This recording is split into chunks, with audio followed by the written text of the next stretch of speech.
My name is Jamila, and I live in Dubai. For as long as I can remember, I had always wanted to fly. The thought of being above the clouds, visiting distant cities, and wearing the crisp uniform of a flight attendant felt like a dream too beautiful to be real. But it did become real. 2 years ago, I was hired by one of Dubai's most prestigious airlines. It was the beginning of a life I had only imagined, full of travel, elegance, and the energy of international skies. Within months, I had already flown to cities I'd only seen in movies. From the bustling streets of Tokyo to the serene landscapes of Zurich, every destination added a new page to my personal story. I wasn't alone in this journey. My crew became my second family. Among them were two flight attendants from the Philippines, one from Morocco and another from Pakistan. We were more than just colleagues. We were friends who laughed together, shopped together after long flights, and found comfort in each other's company when exhaustion hit. Despite the demanding schedules, I loved my work. Each morning, I put on my uniform with pride, pinned my name tag above my heart, and walked into the aircraft with purpose. Passengers came and went, but my team stayed consistent. We had each other's backs no matter what. Among the crew were also pilots and engineers, mostly men who, for the most part, were professional and focused. But there was one exception. His name was Rayhan, a senior pilot in his 40s. From the moment I met him, I felt an unsettling presence. He wasn't unkind, but his gaze lingered too long, his tone too casual, his smile too knowing. Every time I entered the aircraft and saw him standing near the cockpit, I braced myself for the way his eyes would scan me. It wasn't admiration, it was intrusion, and it made my skin crawl. At first, I tried to ignore it. I told myself I was overthinking it. But as the looks continued, I felt the weight of discomfort grow. One evening, I finally confided in Zara, my closest friend on the crew. Her reaction was immediate. "Jamila, that man is cunning," she said. "I've noticed the way he watches you. Be careful." Her words confirmed what I had been trying to deny. From that moment on, I became more alert, more distant, determined to keep Rahan at arm's length. Still, I held on to the hope that he would lose interest, that this unease would fade. But it didn't. Instead, Rahan became bolder. The tension he created was no longer just silent. It was about to cross a line. For several days, I avoided any direct interaction with Rayhan. I limited my time near the cockpit, stayed closer to the other crew members, and remained strictly professional in all communication. I hoped that if I created enough distance, he would eventually lose interest. But Rayhan had no intention of backing down. Instead, his persistence took a darker turn. It was an afternoon flight with only a moderate number of passengers. The crew was preparing the cabin for departure, and I was checking the food cart near the galley when I suddenly found myself alone. Rayhan appeared beside me without warning. His voice was low and deliberate. "I need a moment to speak with you," he said, blocking my path. I kept my tone neutral. "The flight is about to board. We'll talk later if it's work-related." But he ignored my response, stepping closer. "There's something I've been wanting to say," he continued. "You're different, Jamila. A woman like you deserves someone powerful. Someone like me." My chest tightened. His audacity was shocking. I didn't want to escalate the situation, but I couldn't let this slide. I took a deep breath and replied firmly, "I'm here to work. Your words are completely inappropriate. Please keep your distance." But he didn't. He reached out as if to take my hand. That was the final straw. Without hesitation, I slapped him, hard, across the face. The sound echoed through the narrow corridor of the aircraft. Rayhan's expression froze. His hand went to his cheek, and for the first time, he looked speechless. Members of the crew nearby witnessed the incident. They stood stunned, unsure whether to intervene or pretend they hadn't seen what had just happened. My heart was racing. I felt a strange mix of fear, rage, and adrenaline. Zara rushed toward me, having heard the commotion. Her eyes locked with mine. "What happened?" she asked, breathless. I couldn't speak right away. My hands were shaking. Finally, I said, "He crossed the line. I had to stop him." She put her hand on my arm and whispered, "You did the right thing." I nodded, though a wave of uncertainty hit me. "We have to report him," I said. "This can't be ignored." Zara agreed instantly, but we both knew the risk. Rayhan wasn't just any pilot. He was a longtime employee with powerful connections. In a place like Dubai, where influence can silence truth, standing up against someone like him could cost me everything. Still, I had made my choice. I wouldn't allow him to intimidate me again. I walked away from that encounter, shaken but resolute. Little did I know that the slap wasn't the end of it. It was just the beginning of a nightmare I couldn't have imagined, even in my darkest dreams. Following the confrontation with Rayhan, I expected consequences. I anticipated a formal meeting or at least a warning, but days passed without any word from management. Rayhan, too, was strangely absent. His silence made me uneasy, as if he were planning something quietly, away from view. I carried on with my duties, keeping my head down and staying close to trusted colleagues. Zara remained by my side, checking on me constantly. Then, unexpectedly, I received an assignment for a private charter flight from Dubai to Qatar. Unlike commercial flights, this one involved only 5 passengers, wealthy individuals with VIP status. The message from the airline's scheduling office described the flight as highly confidential and instructed me to demonstrate the utmost professionalism. Strangely, I was the only flight attendant selected for it. Zara wasn't on the list. At first, I thought it was a compliment, a sign that the company trusted me with important clients. But something in my gut whispered caution. On the day of the flight, I reported to the private aviation terminal at Dubai Airport. The jet was already prepped and gleaming under the morning sun. I dressed meticulously, hairstyled neatly, makeup subtle but presentable, uniform flawless. As the passengers boarded, I stood at the entrance, offering a polite smile. But instead of the usual formal greetings, I received lingering stares and suggestive remarks. "You're even more beautiful than we were told," one man said, smirking. Another added, "This trip is going to be very special." I maintained my composure and guided them to their seats without responding. I had been trained to handle difficult passengers, but these men felt different. Not rowdy, not rude, but calculated. Their smiles didn't reach their eyes. There was something cold behind their charm. Once airborne, I performed the standard safety demonstration and began preparing the meal service. They asked for expensive drinks, requested custom snacks, and laughed loudly among themselves. When I served them, their behavior became subtly invasive, hands brushing mine unnecessarily, bodies shifting too close in the narrow aisle. One even whispered, "Sit with us for a while," as I placed a tray on his table. I declined with forced politeness and returned to the galley where I tried to steady my breath. Their demands increased throughout the flight. One complained that his pillow was too flat. Another said his water wasn't cold enough. With every return trip to their seats, their boundary testing intensified. A hand grazed my arm, a shoulder pressed too near. Each time I stepped back, made no scene, and kept going. My mind was clouded with dread, but I clung to professionalism like a shield. Yet deep down, I knew something wasn't right. This wasn't about comfort or service. It was a setup, a stage carefully arranged. I just didn't know yet how far they were willing to go. By the time we reached the halfway point of the flight, I had fulfilled all the necessary duties: meals served, drinks poured, safety checks completed. Yet the passengers kept calling for me. Every request seemed designed to draw me back. "This water isn't cold enough," one said, though it had just come from the fridge. "Can I get another blanket?" another asked, only minutes after receiving one. Their voices were laced with amusement, their eyes following me every time I passed. They exchanged glances, inside jokes that I wasn't part of but felt targeted by. It wasn't hard to guess what was brewing beneath their well-groomed appearances.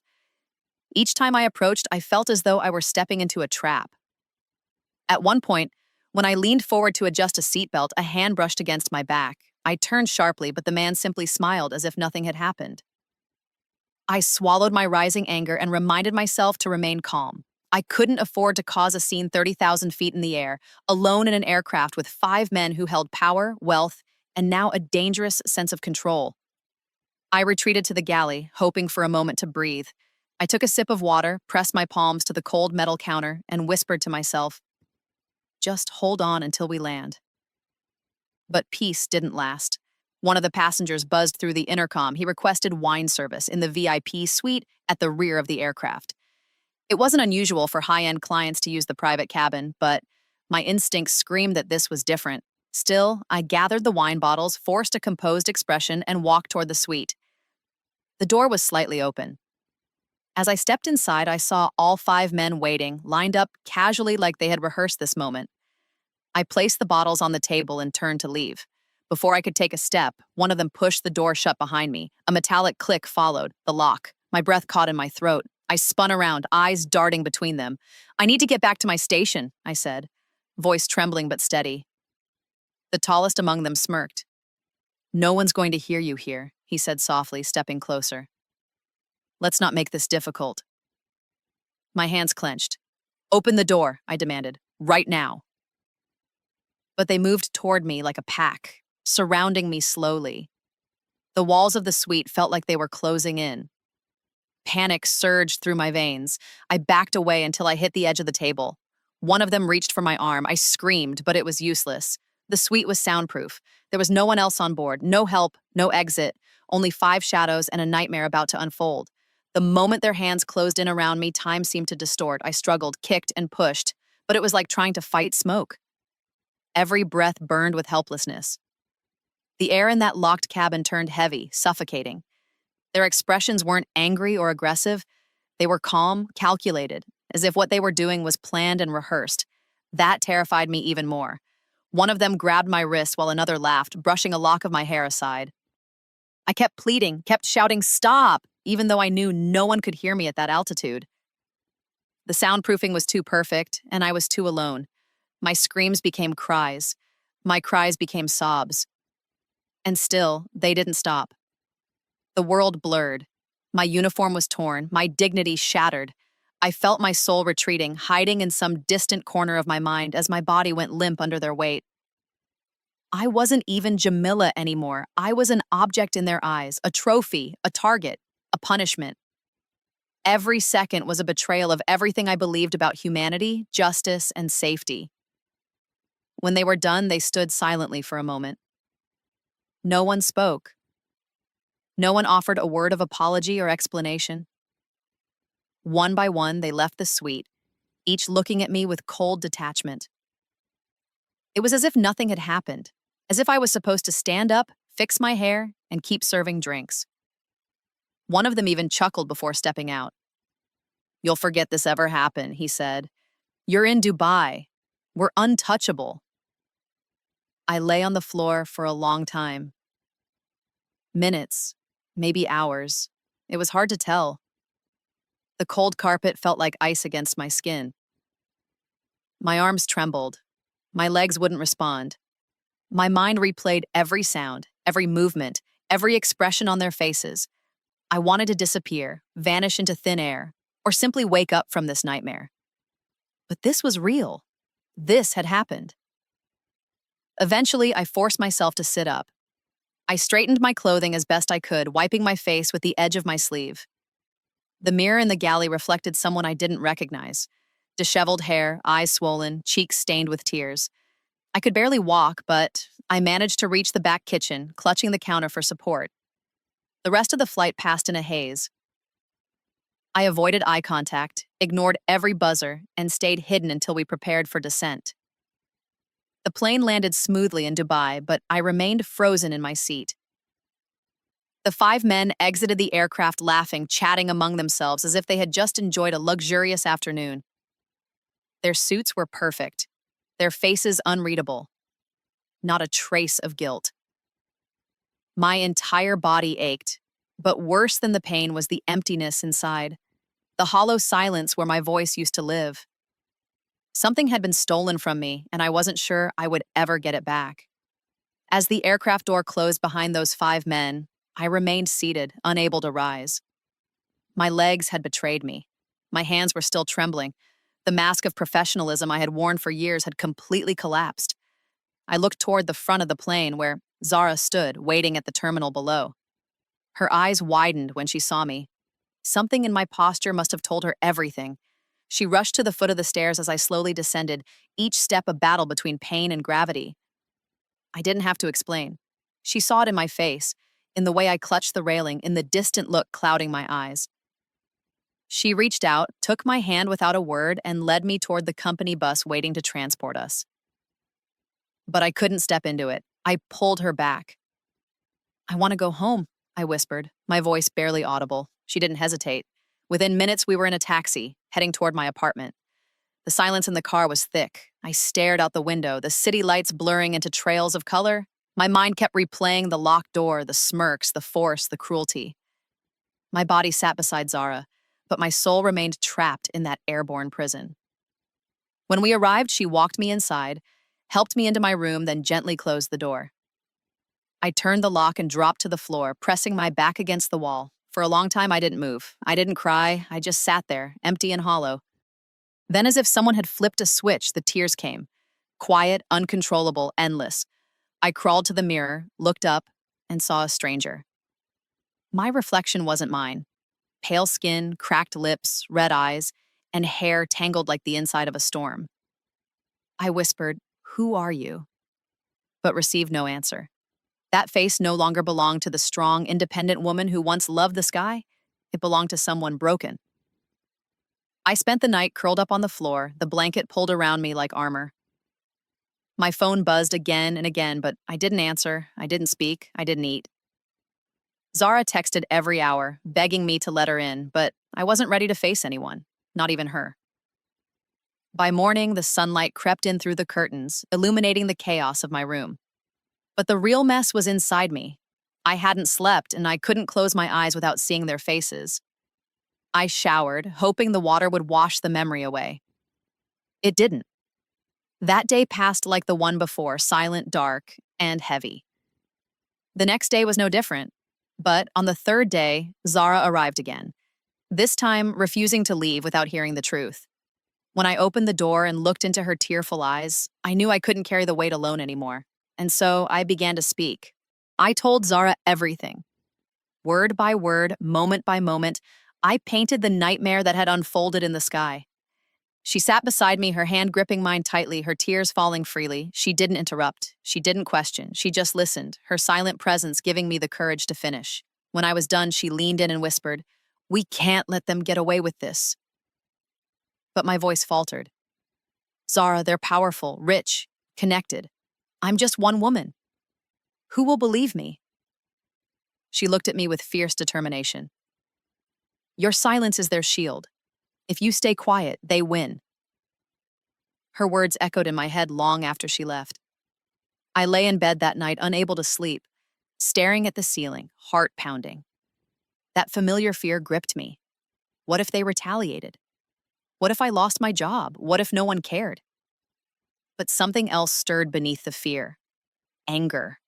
Not just at what they did, but at the system that allowed it, at the silence that protected them. The next morning, I took a step I never imagined I would. I called the airline and requested a 1-week medical leave. I claimed I was unwell. That wasn't a lie. My body might have looked fine, but inside, my soul was bleeding. After hanging up, I sat quietly at the edge of my bed. Then came the call that changed everything. Zara, speaking with a trembling voice, said, "You need to hear this. Rayhan is the one who placed you on that flight. He requested you by name." My blood ran cold. "What?" I asked. "Are you sure?" "Yes," she confirmed. "I saw the duty roster. He handled the crew assignments for that flight. He wasn't on board himself, but he made sure you were." Everything snapped into focus. This wasn't coincidence. It was revenge. Rayhan had orchestrated the entire flight, set the stage, sent me alone, and handed me over to monsters. I collapsed to the floor, hands pressed against my temples, heart racing like a warning bell. The slap had wounded his pride. In return, he had shattered my life. I had been nothing more than a pawn in his petty, vicious scheme. And yet, even in the midst of my breakdown, something changed. The fear began to burn, and that flame gave way to strength. I stood up, walked to my desk, pulled out a pen, and began writing. Names, faces, voices, I remembered them all. I wrote everything I could recall from the flight, every word, every look, every touch. The more I wrote, the more control I felt returning to me. Then I made the boldest decision of my life. Zara came over that evening. Together, we set up a camera. She hit record. I took a deep breath, sat up straight, and looked into the lens. "Peace be upon you," I began. My name is Jamila. I'm a flight attendant in Dubai, and this is my story. The words flowed from me, raw and unfiltered. For the first time, I told the entire world what had happened, how a trusted pilot set me up, how 5 powerful men assaulted me midair, and how I was left to return to Earth with nothing but silence and shame. I didn't hide my face, I didn't disguise my voice. I wanted people to see me, to recognize my pain, and to understand that what happened wasn't just a bad incident, it was a crime. I named them all, each man on that flight. I showed the photos I had found through their social media profiles, their business ties, their companies. I spoke of Rehan and how he had abused his position to orchestrate my nightmare. I made it clear I wasn't looking for revenge or fame. I was looking for justice, not just for myself, but for every woman who had been forced into silence. Zara helped me edit the video. She added a title, cleaned the sound, and uploaded it to every platform we could think of. At first, the video barely moved, a few views, a few likes. The world scrolled past my trauma like it was any other video online. My heart sank. I wondered if speaking out had been a mistake. But everything changed when a well-known journalist in Dubai stumbled upon it. He shared the video on his page with one sentence: "If this story is true, the whole country needs to stand with this woman." That one share lit a fire. Within hours, the views skyrocketed. Thousands watched, then tens of thousands. Comments flooded in. Messages from strangers began arriving, some skeptical, but most filled with support, outrage, and heartbreak. I wasn't alone anymore. My voice had reached beyond my room, beyond my pain. It had become a rallying cry. Soon after, a prominent social justice activist reached out to me directly. He offered legal support, no strings attached. Then came the lawyers, one after another, all volunteering to represent me in court. Some said I had sparked a necessary conversation. Others told me I was brave. But I didn't feel brave. I felt exposed, terrified, and exhausted. Yet beneath it all, I also felt something else: relief. The men who had hurt me were no longer anonymous shadows. Their faces were being shared. Their names were being whispered. Even their families were beginning to learn the truth. One day, I received a call from the wife of one of the attackers. Her voice shook as she said, "I believe you. I'm so sorry for what he did." I had no words for her. My employer couldn't ignore the wave of public reaction. They suspended Rehan immediately and launched an internal investigation. Meanwhile, news outlets requested interviews. For the first time, I accepted. I wasn't speaking as a victim anymore. I was speaking as a woman who refused to remain invisible. After the video exploded across social media, the world shifted beneath my feet. Strangers now knew my name, recognized my face, and spoke my story. Some reached out in solidarity. Others offered quiet strength. I received hundreds of messages from women, some from within the airline industry, others from far beyond, sharing their own stories of fear, silence, and survival. My pain had ignited something much bigger than me, but along with support came resistance. The men I had exposed began fighting back. Rehan, in particular, moved quickly. He didn't just deny the allegations, he launched a smear campaign, accusing me of fabricating everything for attention. False rumors spread like wildfire. They said I was mentally unstable, unprofessional, and seeking money through pity. Some claimed I had seduced the passengers. Others dismissed me as a woman trying to ruin men's lives. It was cruel and at times unbearable, but I had expected it. Zara reminded me constantly, "They're scared. That's why they're trying to destroy you." I responded by becoming more meticulous. With Zara by my side, I collected every piece of evidence: flight logs, crew rosters, voice memos, security clearances, medical reports, and personal records.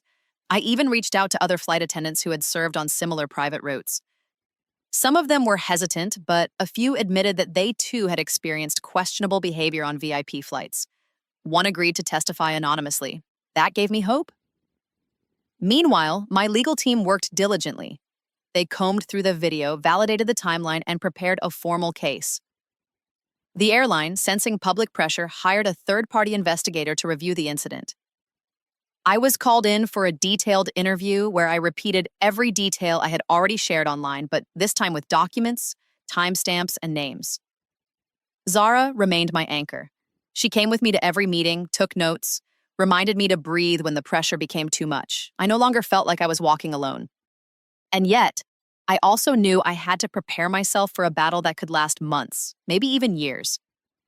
One morning, as I was reviewing a folder of evidence, my phone buzzed. It was the lawyer assigned to me through the activist group. "The court has accepted your case," he said. Our first hearing is in 2 weeks." I stared at the phone in silence for a moment. Then I whispered, "Thank you." When I told my family, they surrounded me with love and concern. They asked why I had hidden the truth. I explained I hadn't wanted to hurt them or make them worry, but now I needed their strength, and they gave it without hesitation. Security was tightened around me. I hired a private guard. I changed my locks. My movements were tracked by those I trusted. I knew they might try to silence me again, but it was too late. My voice had already shattered the silence they once relied on. The day of the first court hearing arrived with a heavy sky and a heart that beat like a drum inside my chest. I stood outside the courthouse, surrounded by my legal team, Zara, and a few brave supporters who had followed my story from the very beginning. News cameras flashed. Journalists called my name. But I walked forward calmly, knowing that every step I took was not just for me, but for every woman who had ever been silenced. Inside, I faced the judge and presented everything: documents, dates, logs, photos, painful truths preserved in paper and memory. The courtroom listened. For the first time, the law was hearing the scream I'd tried to make inside that locked cabin, the scream that had once died in silence. Outside, my story continued to ripple. Women from across the region began to speak up. My inbox overflowed with messages from strangers calling me brave, thanking me for giving them the courage to tell their truth. Organizations launched campaigns demanding stricter protections for female crew members. Change was beginning, not overnight, but undeniably. Weeks later, the court issued its decision. There was enough evidence to proceed with criminal charges. The men I had named would finally face accountability. Rayhan was officially dismissed. The airline restructured its internal procedures and issued a public apology. My life would never return to what it was, but that was no longer my goal. I now stood stronger, wiser, and louder. My story had become more than an ordeal. It had become a movement. I returned to flying, but with a new purpose: to live without fear, to protect others, and to remind the world that silence is not safety. If I could go back and whisper something to the woman who stood frozen in that locked room, it would be this: they tried to break you, but you broke their silence instead.